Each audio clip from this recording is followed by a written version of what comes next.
تقریض حضرت آیت الله العظمی خامنه‌ای بر کتاب تنها گریه کن.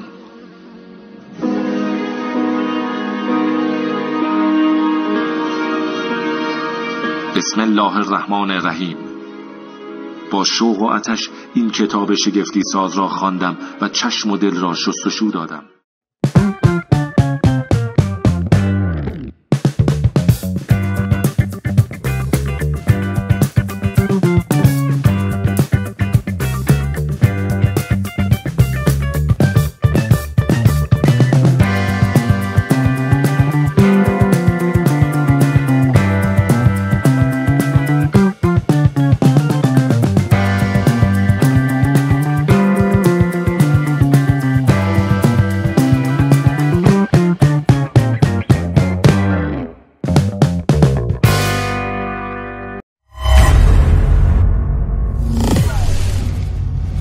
پارسفومکات، هنر لمس ایده ها.